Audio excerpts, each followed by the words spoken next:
corpo que sumiu, o que aconteceu. E neste filme, um dos guardas se convertem. E ali, você vendo aquilo, eu comecei a imaginar.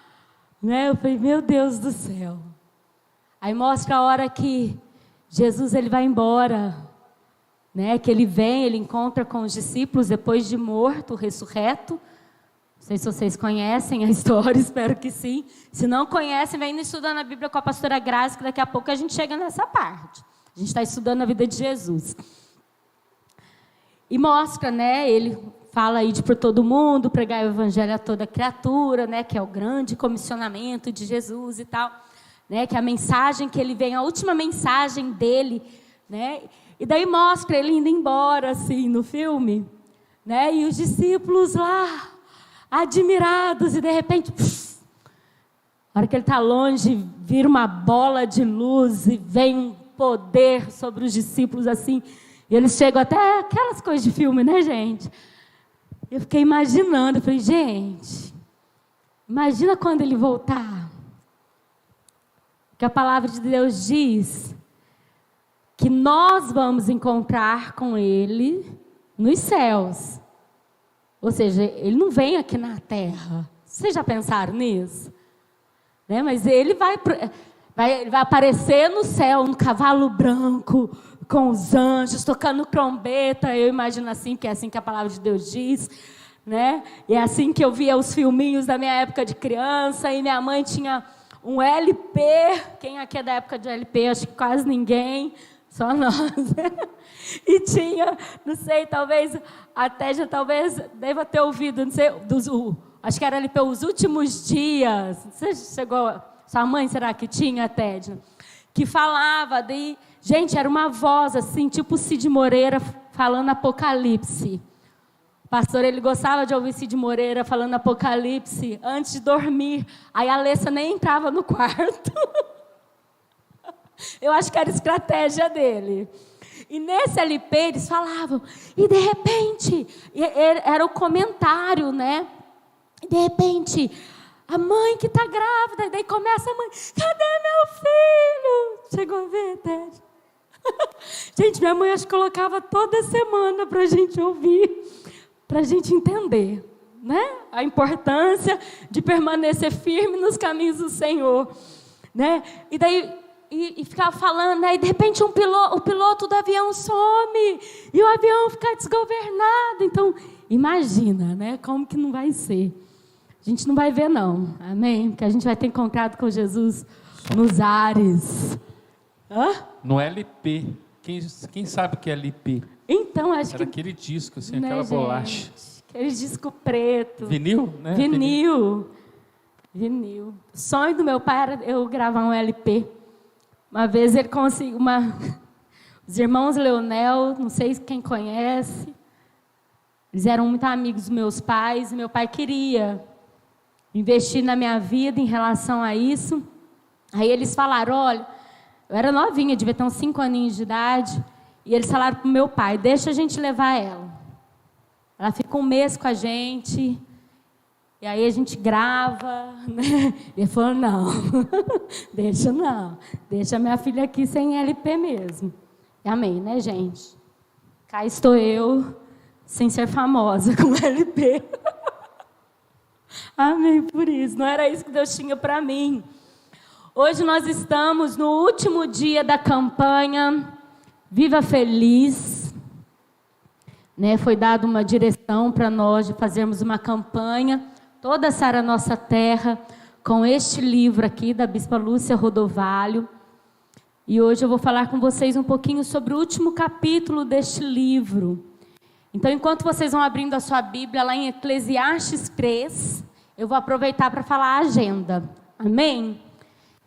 Então, quinta-feira nós temos as nossas células.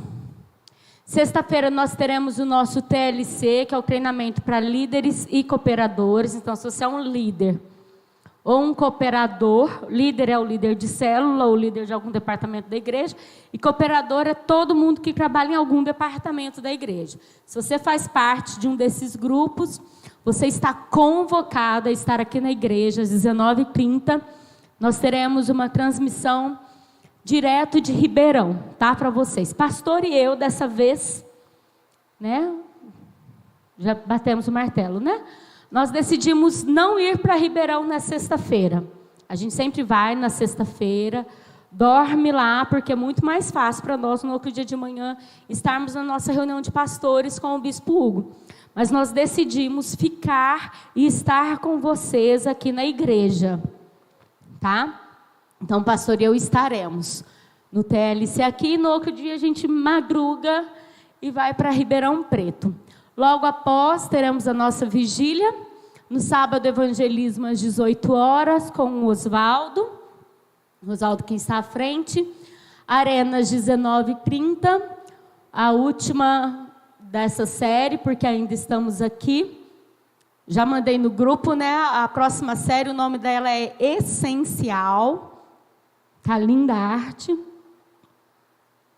E no domingo, às 19 horas, nosso culto da família, o nosso culto profético. E dia 6 de março, nosso primeiro revisão de vidas de 2021. Esse povo aqui está animado, mas eu sei que tem gente desse lado aqui que também vai fazer. Então, você que está aqui, que vai fazer o revisão de vidas, levante sua mão. Coisa linda, meu Deus do céu. Vocês precisam tirar uma foto antes e depois, gente, porque o semblante muda demais da conta. Melhor investimento da vida de vocês. Então, vamos lá. O tema da minha palavra de hoje é: tenha discernimento sobre o tempo de Deus em sua vida. Eu e o ventilador, né, gente? Vocês sabem que meu problema é além da Bíblia e minha rinite, assim, é uma coisa de louco. Aí depois eu nem respiro, se esse ventilador fica em cima de mim. Então vamos lá. Abra sua Bíblia em Eclesiastes 3. Nós vamos ler do 1 ao 11. Eu vou ler aqui com vocês para ler a mesma versão. Eu acho que o do livro, se eu não me engano, é NVI, mas o meu é ARC. Tudo neste mundo não. Não, eu não gosto da linguagem de hoje para pregar. Linguagem de hoje é muito bom para você que é novo convertido, que está começando a ler a Bíblia agora. É maravilhoso. Eu, particularmente, eu prefiro a revista corrigida. Tudo tem o seu tempo determinado. E há tempo para todo o propósito debaixo do céu. Pode abaixar um pouquinho a música, Dudinha, por favor. Há tempo de nascer e tempo de morrer, tempo de plantar e tempo de arrancar o que se plantou. Tempo de matar e tempo de curar, tempo de derrubar e tempo de edificar. Tempo de chorar e tempo de rir, tempo de prantear e tempo de dançar. Tempo de espalhar pedras e tempo de ajuntar pedras, tempo de abraçar e tempo de afastar-se de abraçar. Tempo de buscar e tempo de perder, tempo de guardar e tempo de lançar fora.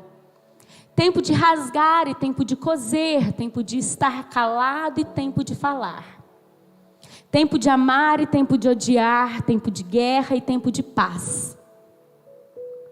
Que proveito tem o trabalhador naquilo em que trabalha?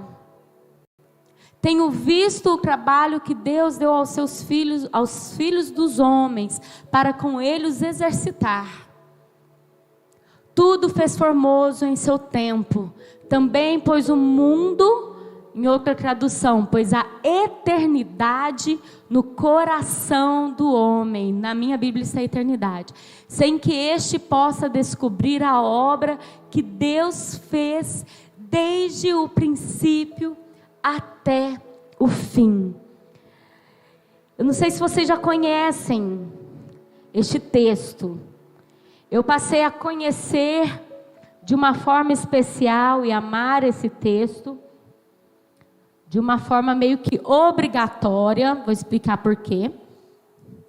Porque pastor e eu, para quem não sabe, eu comecei a namorar, o pastor me pegou para criar, né, gente? Eu tinha 16 anos quando comecei a namorar. Meus pais me achavam maduro o suficiente para isso. Mas eu já trabalhava, né? Eu já Eu realmente era madura. E o Flávio, o pastor, já era líder na igreja. Eu já trabalhava na igreja, já ministrava louvor, já era do departamento infantil, né, ajudava. Não é o meu ministério, departamento infantil, mas eu estava ali ajudando. A gente tinha uma banda que saía fazendo evangelismo nas cidades e tal. E o Flávio chegou até mim e me pediu em oração. Para quem não sabe, crente ora antes de namorar. Né? Falou, quer orar comigo? Né? Para ver se a gente... Né? Se você quer namorar comigo e tal. Aceitei orar. E nós íamos orar 2 meses. Acabando 2 meses, o Flávio, que não queria me perder de jeito nenhum, né, gente? Porque ele não era bobo nem nada, continua não sendo. Correu no nosso pastor e falou assim, pastor, eu vou fazer uma aliança. Era o auge das alianças de prata, de compromisso, né? E no dia que eu começar a namorar a Graziella, eu quero dar essa aliança de compromisso para ela. E aí o pastor virou para ele, pastor Ricardo, pensa, gente, nome manso. Né? Assim, o primeiro discipulador dele foi o Bispo Erasmo. Né? Então, assim, quase um anjo ele. Ele virou para o Flávio assim, Flávio, você quer colocar aliança? Flávio, quero, eu tenho certeza, Deus já falou no meu coração, tenho convicção, eu tenho certeza que ela já não. Né, na igreja, era depois de um tempo, só que podia dar uns beijinhos. Mas eu estava doida para falar na escola que eu tinha namorado, porque todo mundo perguntava, todo mundo já tinha ficado, eu nunca tinha ficado. Enfim, aí Deus falou comigo neste versículo. Falou, olha, Graziella, há tempo para todas as coisas. E aquilo passou a ser, não sei se o Flávio lembra disso, mas eu lembro, passou a ser o versículo do nosso namoro. Eu tenho um versículo do namoro e tenho um versículo do noivado para o casamento. Esse foi o do namoro. Há tempo para tudo. Por que eu estou com tanta pressa em fazer algo que eu vou ter muito tempo depois para fazer? Se eu tenho convicção de que Ele é para mim, de que eu sou para Ele, né, que nós sabemos o que nós queremos, por que essa ansiedade em não esperar? Quem concorda? Isso mostrava o quê? Que nós estávamos querendo colocar nossa vontade antes da vontade de Deus. E aqui em Eclesiastes 3:1 fala assim, há tempo determinado, coloca lá, Duda, por favor, tudo tem o seu tempo determinado. E há tempo para todo propósito debaixo do céu. Nós vemos aqui 2 vezes a palavra tempo. Só que essas palavras, embora elas estejam numa mesma frase, e elas estejam escritas da mesma forma, elas têm significado diferente. Aqui nós estamos falando do tempo do homem e do tempo de Deus. O tempo do homem é esse tempo determinado, que é o tempo cronos, que é o tempo cronológico. É aquele tempo que tem data para começar e data para terminar. Quando alguém vem conversar comigo e fala, pastor, eu estou passando por um momento tão difícil, isso nunca vai passar na minha vida. Eu sempre falo assim, tudo passa. Tempo bom passa e tempo ruim passa. Porque é assim. As coisas, elas passam na nossa vida. E isso faz parte do tempo cronológico. Porém, nós vimos lá no versículo 11, que Deus, Ele colocou a eternidade dentro do coração do homem. Nós não fomos criados para vermos o tempo acabar. É por isso que nós temos tanta dificuldade com a morte. Né? Por mais que você fale assim, eu não tenho medo da morte, eu sei que estou salvo, mas você quer morrer? Não, eu falo, eu tenho certeza da minha salvação, mas eu não quero morrer agora. Tem tanta coisa para viver. Eu nunca perdi assim, perdi meus avós, obviamente, mas assim, de perder pai, mãe, graças a Deus, né? Não, espero que Jesus volte, que a gente encontre com Jesus nos ares, todo mundo juntinho, lindo, maravilhoso. Mas nós não estamos preparados para isso, para perder. Nós não estamos preparados para que as coisas acabem nas nossas vidas. Então por isso que parece que tudo vai durar uma eternidade. Quem já passou por um momento tão bom que você falou assim, isso nunca vai acabar na minha vida. E acabou? Eu queria que isso nunca acabasse. Criança é gostoso, né? Que eles falam assim, é o melhor dia da minha vida. É o pior dia da minha vida. Você fala isso, Mirella? Por quê? Porque é desse jeito que nós vemos. Nossa, é o melhor dia, não queria nem dormir para esse dia não acabar. Mas quando nós estamos na situação ruim, a gente fala assim, nossa, parece que essa situação nunca vai ter fim. Deus não está olhando para mim. Onde está Deus que Ele não está vendo essa situação acabar? Essa situação para terminar com tudo isso. Então parece que nunca vai terminar. Mas ela tem um fim. Então, independente do que você está passando, tem um fim. Essa situação ruim, esse desespero, essa tristeza, tem um fim. Amém? Então vamos lá.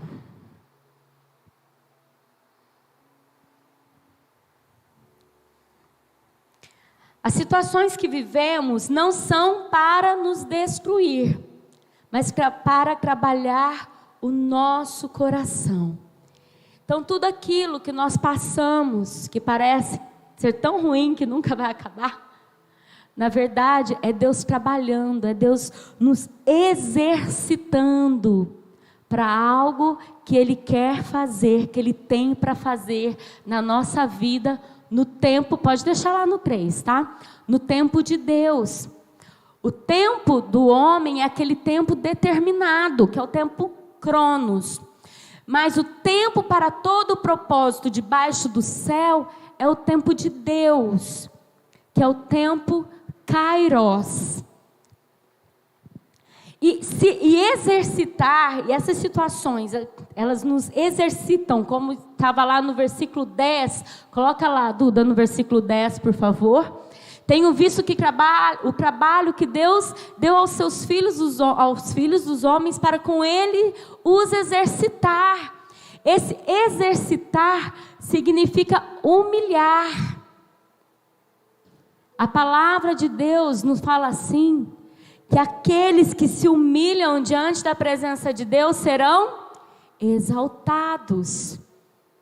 Então, enquanto você acha que você está ali sendo humilhado, pisoteado, é Deus te exercitando, é Deus te preparando.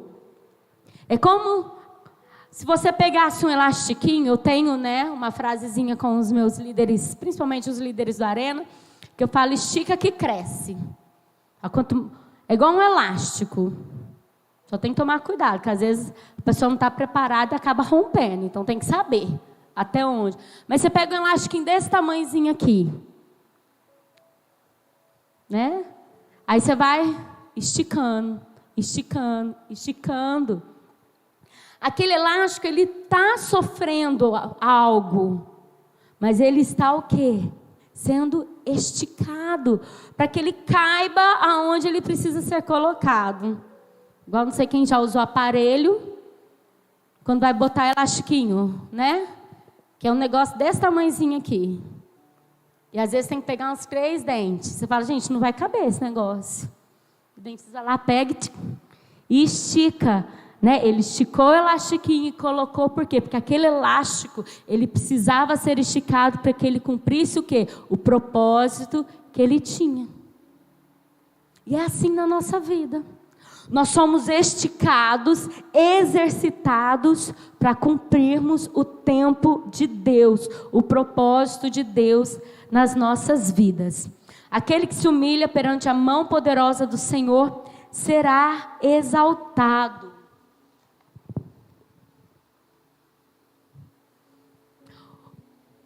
Nós temos uma dificuldade muito grande em relação ao fim das coisas. E temos sempre a sensação de eternidade, porque a Bíblia diz que Deus colocou a eternidade dentro dos nossos corações. Este tempo que Deus estabeleceu é que nós lidamos com eles, é um tempo determinado, tempo cronológico, ou seja, aquele que uma hora acaba. Eu anotei aqui algumas frases do livro, porque eu queria ser bem fiel mesmo ao livro. O Kairos, que é o tempo de Deus, ele fala sobre o momento certo, o momento oportuno. Deus, ele trabalha em nossas vidas não no momento que desejamos. Quem já entendeu isso? Quem já percebeu, gente? Que Deus não trabalha com a gente no tempo que a gente quer. É no tempo dele.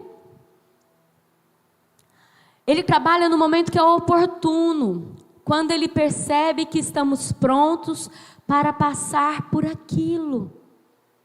Então, às vezes, nós estamos ali pedindo algo para Deus e Deus ainda não nos entregou.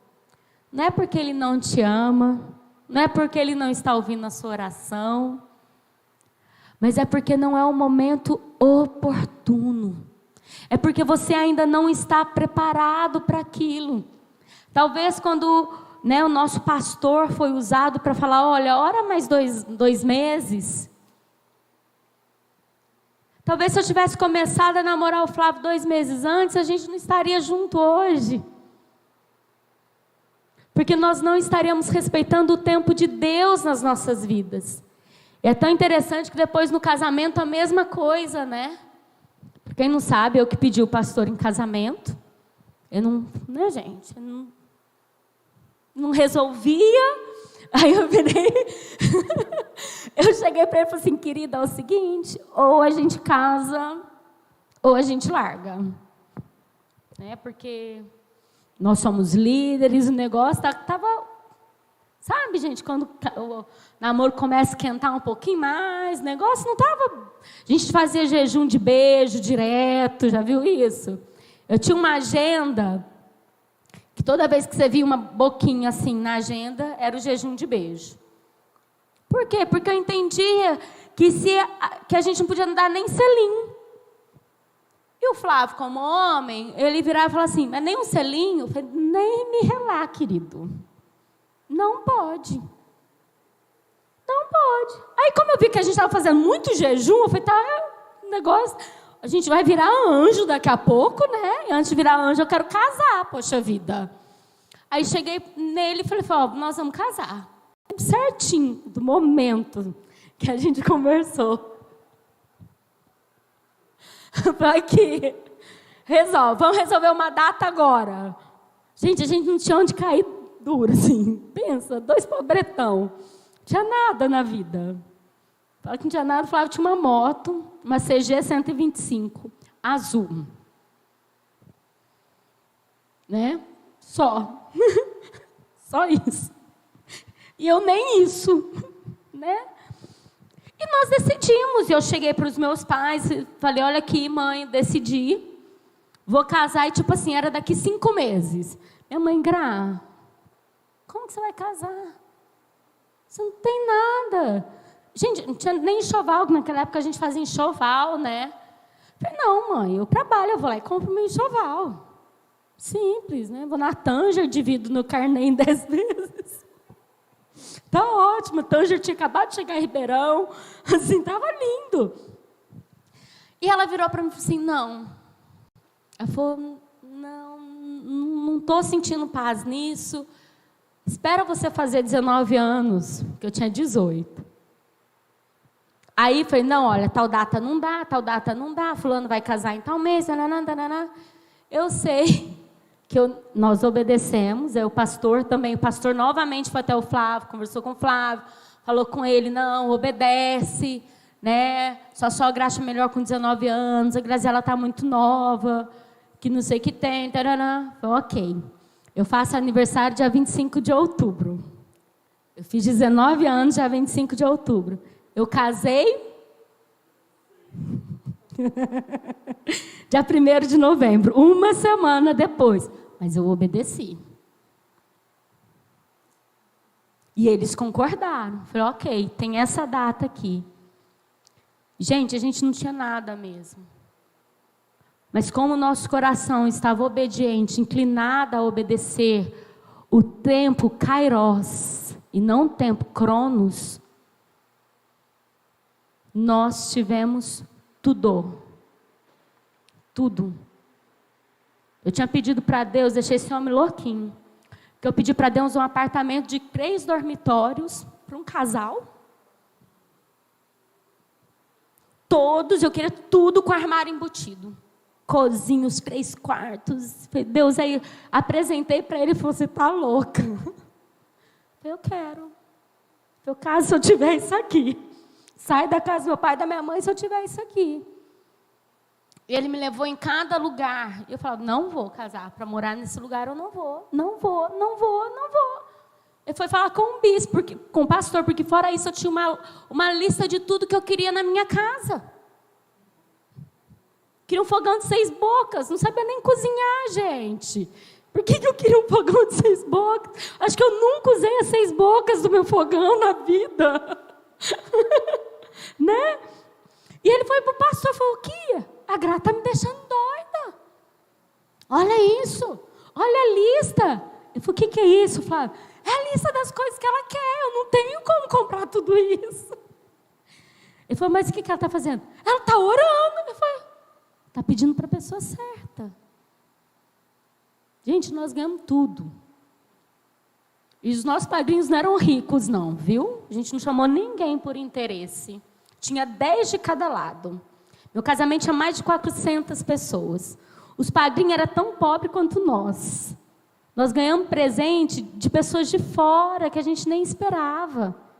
As pessoas chegavam, olha, ao invés de eu te dar o presente, eu vou te dar o dinheiro para você comprar o que você queria. Eu juntei, comprei o sofá do jeito que eu queria, com a cama do jeito que eu queria, não sei o que do jeito que eu queria. Casei com a minha listinha lá, ó, zeradinha, tudo ticada.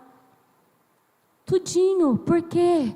Porque eu respeitei o tempo de Deus na minha vida. Deus, Ele não habita na temporalidade, Ele não habita apenas no tempo cronos, mas Ele habita na eternidade. Ele conhece o seu futuro, Ele sabe o que é melhor para você. E há um tempo determinado para Deus agir em nossas vidas. O tempo do homem no hebraico significa zimá, Z-I-M-A-N, que significa estações, fases. Significa que existe um começo e que existe um fim. Então, o nosso tempo, eles são como as estações. Nós não temos 4 estações. Cada estação não demonstra algo para nós. O verão, o calor, o inverno, frio, o outono é sempre igual, as folhas caem no final. E primavera. Às vezes a gente fica esperando o quê? Viver apenas da primavera. Tudo flores. Não. Mas tem a estação onde vai ter o frio. Onde você vai achar que você vai morrer de frio. Né? Tem o calor. Que, né? O que eu mais ouvi hoje das pessoas é, nossa, que calor em Rio Preto. Né? Você fala, nossa, parece que esse calor nunca vai acabar em Rio Preto. Parece mesmo, né, gente? Mas tem os dias frios, não tem? Meia estação, onde a gente até consegue botar uma bota. Não é? Porque a nossa vida é assim. Observa que tudo que Deus nos deixou é para nos ensinar. A nossa vida é como as estações. E assim como as estações têm um início e tem um fim. Mas nós queremos eternizar determinados momentos em nossas vidas. E isso não é possível. Deus coloca limite em nossa existência, em nossos momentos. Nós precisamos compreender isso para avançarmos na vida. Não podemos perpetuar nossos momentos, mas precisamos sim aprender a usufruir dos momentos que vivemos. Ficar mais atentos ao que fazemos e ao que falamos. Percebermos que aquele momento é uma preparação para o próximo que virá em nossas vidas. É interessante que a bispa ela deu um exemplo no livro e que eu me identifiquei tanto e eu me achava tão estranha às vezes por conta disso e eu vi que não, que é o certo. Ela falou que as pessoas chegam para ela e falam assim: você não tem saudade quando seus filhos eram pequenininhos, eram nenezinhos? E ela fala: não. Na conferência eu estava com a Thaísa, no colo. E alguém chegou para mim, não lembro quem, falou: pastora, você tem saudade? Você tem vontade de ter mais um? Eu falei: não. A pessoa assustou. Eu falei: olha, eu sou tão bem resolvida como mãe, eu aproveitei tanto, gente, eu aproveitei de verdade. Eu parei de trabalhar até as minhas filhas fazerem 3 anos, que era algo que para mim era importante. Não é para todo mundo importante, necessário, mas para mim era. E por conta de todo um contexto dos atendimentos que eu tinha, eu achava aquilo importante. Então eu consegui parar, eu me dediquei nos 3 primeiros anos para elas. E assim, aquela mãezona mesmo, que sentava do lado, que fazia as coisas o tempo todo. Eu que segurava nas vacinas, Quando a Axia grandinha já ficou internada, eu que fiquei com ela, A Lelê também teve uma época que ficou internada, eu que fiquei. Então, assim, eu aproveitei cada momentinho. Mas, porém, todavia, existem pessoas que ficam presas naquelas situações que viveram no passado. É igual quando as pessoas viram para nós e perguntam: vocês têm saudade de Ribeirão Preto? Não. Você ama Ribeirão Preto? Eu amo demais da conta, gente. Minha cidade, eu nasci em Ribeirão Preto. Pastora, você se vê voltando para Ribeirão Preto? Não. Isso é ingratidão? Não. Eu entendi que o meu ciclo em Ribeirão Preto foi encerrado. Às vezes até eu respondo, olha, se Deus me mandar de volta para Ribeirão Preto, eu vou, porque eu vou obedecer o tempo de Deus na minha vida. Mas eu não me imagino voltando para um lugar onde eu entendo que o meu ciclo terminou. Eu consigo me imaginar indo para outro lugar, não para Ribeirão Preto. Então, quando nós ficamos presos a situações do passado, ai, que saudade, ai.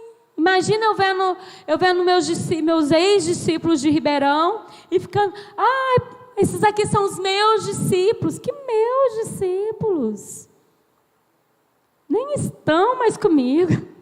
Uns nem lembram mais que eu existo, gente. Passou.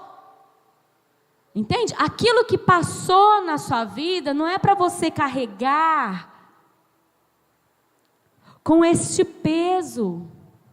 Os ciclos, eles precisam ser encerrados sem pendências. Porque quando eu deixo algo para trás, eu quero voltar.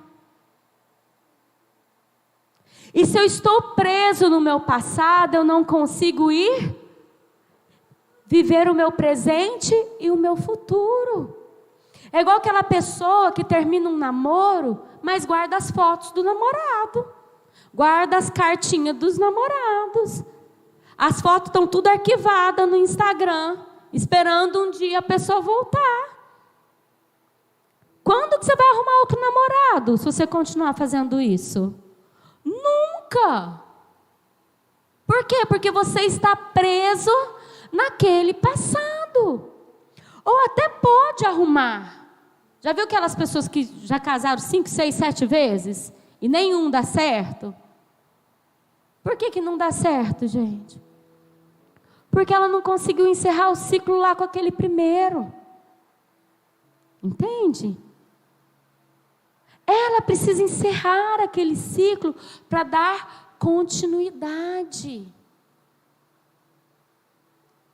Aquelas pessoas saem da igreja, mas tentam colocar a igreja dentro de onde ela chegou. Não, se você não está mais naquele lugar, você não vai trazer aquele lugar para dentro do que você está agora.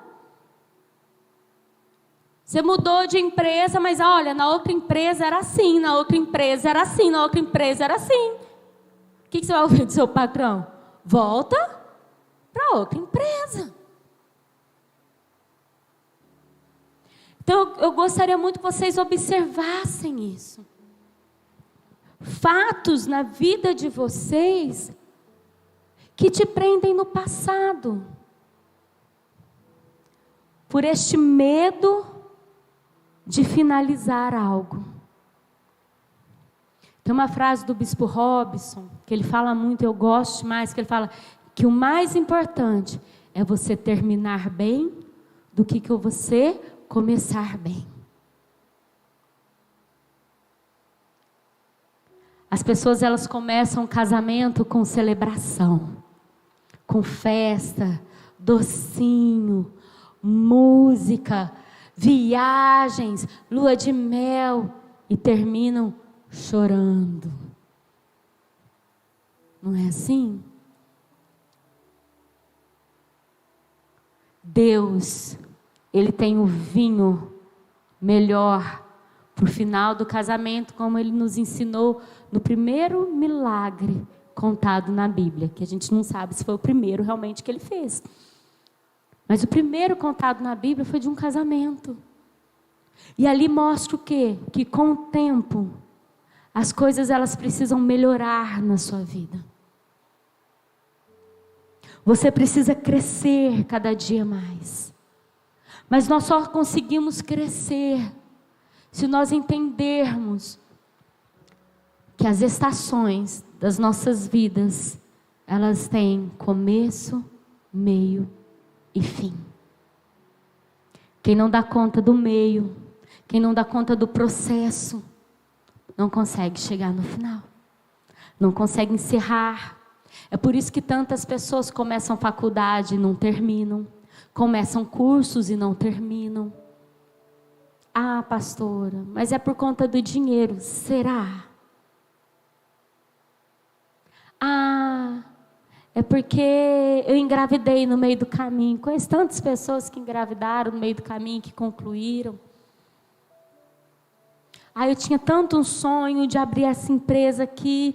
A hora que eu estava indo, começando, ai, achei melhor desistir.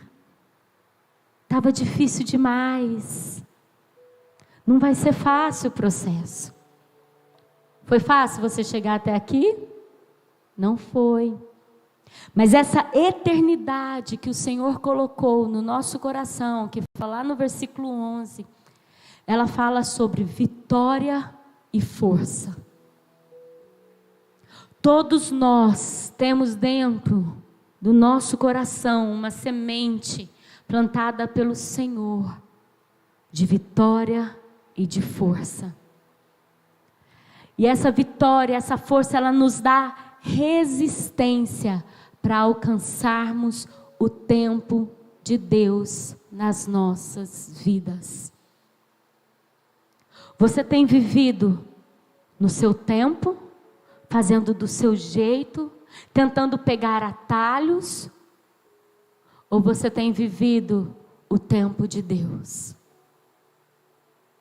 Do seu jeito, com os seus atalhos, pode até parecer que você vai chegar no final. Mas será que este final está de acordo com o tempo kairos de Deus? Com aquilo que Deus tem para a sua vida?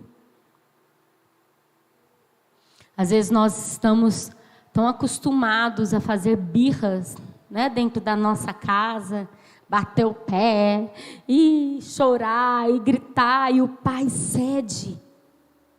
E nós tentamos fazer isso com Deus. Só que o nosso Deus é um pai perfeito, não um pai que cede às nossas birras. Não é um pai que fica com dozinha porque a gente se jogou no chão. Tem pessoas que ficam até de mal de Deus, deixam de ir na célula, deixam de ir na igreja, que estão chateadas porque Deus não deu aquilo no tempo dela. Eu quero te convidar nessa noite a aprender a viver feliz, vivendo o tempo de Deus, abrindo mão do seu tempo e entendendo que há tempo para iniciar, para prosseguir, para completar. Existe tempo de crescer, e neste tempo de crescer não tem tempo para birra. Lembra, o apóstolo Paulo disse assim: quando eu era menino, fazia coisas de menino. Às vezes nós queremos coisas de adultos, mas queremos nos manter como meninos. Não tem. Se você quer algo de adulto, então você precisa decidir crescer. E aqui a bispa fala sobre algumas criancices. Ela fala sobre criancice espiritual. Nunca sai do relacionamento superficial com Deus. É aquela pessoa que está sempre no raso, que não se entrega totalmente. Ela até fala que ela quer conhecer mais de Deus, mas ela não está disposta a pagar o preço para conhecer mais de Deus. Fala sobre criancice ministerial. Acha que o líder é sua babá. Quer o tempo todo o líder ou o pastor do seu lado. Líder não é seu babá. Pastor não é o seu babá. Igual eu falei, eu dediquei 3 anos da minha vida para estar com as minhas filhas. Mas quando elas fizeram 3 anos, eu deixei elas na escolinha. E eu lembro que com a Axa foi muito tranquilo. Para ela, não para mim. Aí ali eu que tinha que crescer, não era ela. Eu larguei ela, né, gente? Entreguei ela para a mulher, ali da escolinha. Ela me deu tchau e entrou. Cheguei no escritório chorando. Eles, o que foi? Eu deixei a Axa na escola. Ela ficou chorando, eu falei, não. Aí minha amiga assim, por que você está chorando? Eu falei, qualquer um pega minha filha e leva embora. Ela nem chorou. Eu fiquei inconformada, e eu chorei, gente, uns 3 dias. Eu deixava a Axa na escola e ia trabalhar chorando.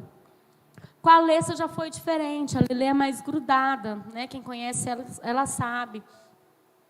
A Alessa agarrava assim no meu pescoço. E como eu já conhecia a escola, era a mesma escola da Axa, eu virava para a moça lá e falava assim, tira ela do meu colo. A moça ficava com dó. Ela falou assim, você tem certeza? Eu falei, eu tenho.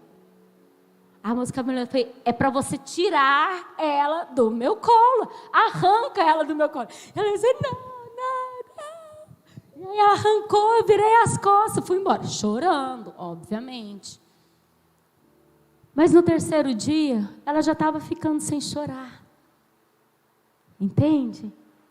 O seu líder não vai ficar segurando na sua mão, te ligando todo dia. Ai, meu líder nem me ligou para saber como que eu estava. Meu, você não está bem? Liga você para ele. Fala, líder, não estou bem. Entende? Meu líder não me ajuda. Né? Mas você, a criancice ministerial, ela fala que é aquela pessoa que só sabe reclamar, criticar, julgar. Não ajuda, não toma iniciativa. Tudo diz que não pode. Deixa de ir na célula, na igreja, fica de bico. Diz que quer mudar de igreja, de liderança. Vai vendo se você está se identificando em alguma criancice. Criancice emocional. Culpa todo mundo por tudo que lhe acontece. A culpa nunca é nossa, sabe assim? Aí eu fiz isso, mas é porque o fulano fez isso. Ai, você não sabe como é na minha casa. Acha que todo mundo tem obrigação de fazer tudo o que ele quer. Criancice financeira. Nunca sai do vermelho. Gente, esse eu vou ter que ler porque eu achei o máximo. Ela falou assim, ela escreveu assim. Se você serve a Deus pelo menos há 3 anos, é dizimista fiel, ofertante e continua quebrado, avalie a sua vida. Porque 3 anos são 36 meses. São estações que já passaram. Já é tempo de você experimentar os milagres de Deus em sua vida. Então precisa parar e questionar. Nós não gostamos disso, porque temos medo da resposta. Mas se você tem sido responsável com o seu dinheiro, muitas vezes nossa criancice financeira aparece porque queremos suprir nossas carências, gastando mais do que podemos. Sabe aquele sentimento de justiça? Eu trabalho tanto, eu me esforço tanto, então eu tenho o direito a me dar isso. Quem nunca? Eu já. Fiquei com vergonha na hora que eu li isso aqui. Só que não faz contabilidade antes para saber se pode gastar. Não faz um planejamento financeiro. E nem vê se dá para pagar as contas.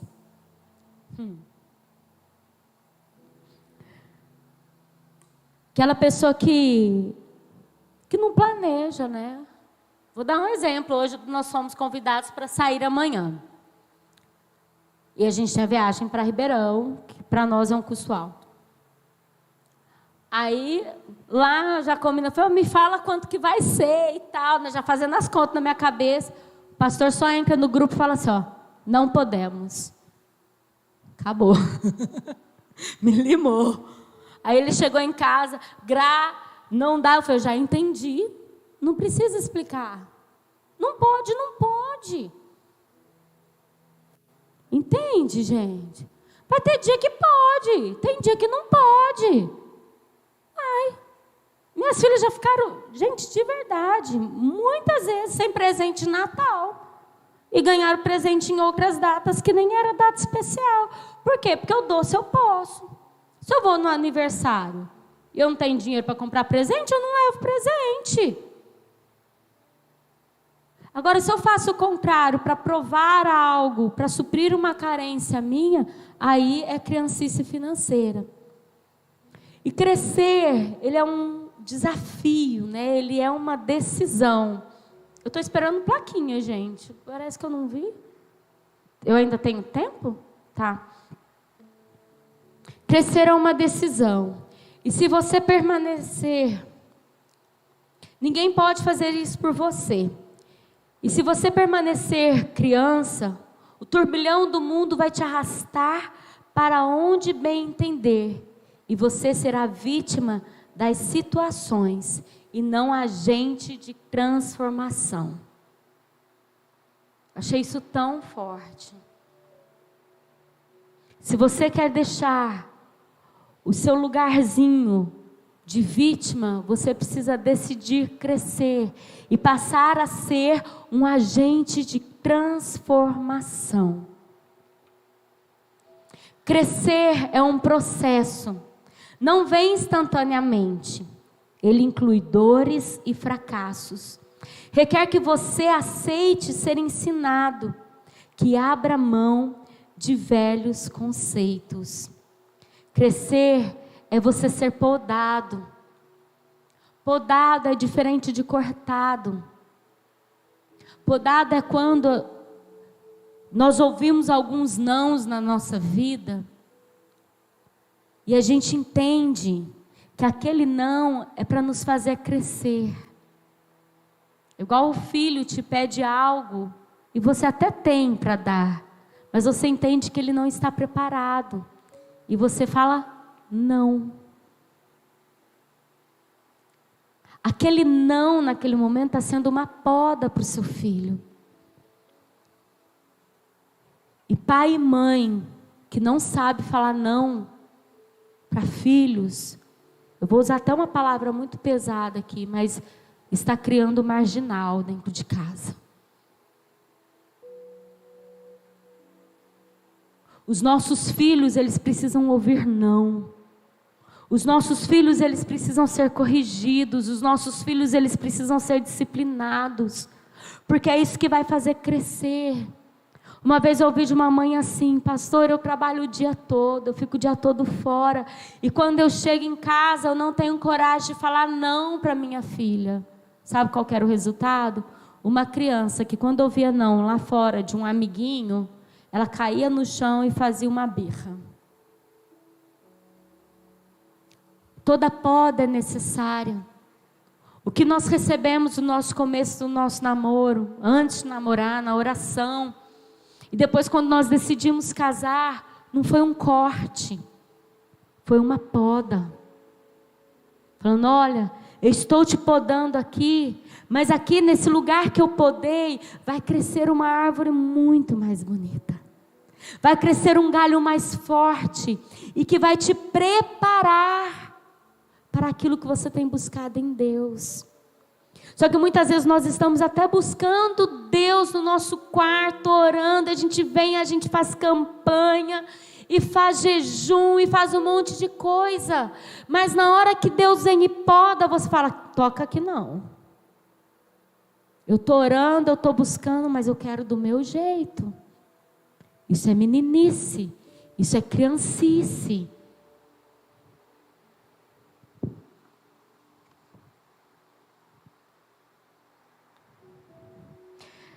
Deus, Ele colocou a certeza da vitória em nosso coração.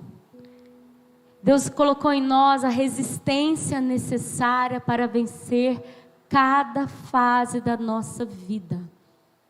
Isso que você está passando, isso que eu estou passando, ou aquilo que nós vamos ainda passar, Deus já nos deu resistência. Vira para a pessoa que está do seu lado e fala assim, você dá conta. Com Deus você dá conta. Ele colocou a eternidade no nosso coração. E isso significa resistência ao tempo, força e vitória. Eclesiastes 5,19 fala assim, e quando Deus concede riquezas e bens a alguém e o capacita a desfrutá-los, a aceitar a sua sorte, a ser feliz em seu trabalho, isso é presente de Deus. Deus te criou para que você viva feliz. Você precisa acreditar nessa verdade. Talvez você não tenha vivido até hoje uma vida plena, próspera. E isso te rouba a esperança de que ainda é possível ser feliz. Eu finalizo com a expectativa de que tudo que você ouviu nessa noite tenha te mostrado um caminho de como alcançar a felicidade, ou pelo menos tenha te dado uma visão de como ir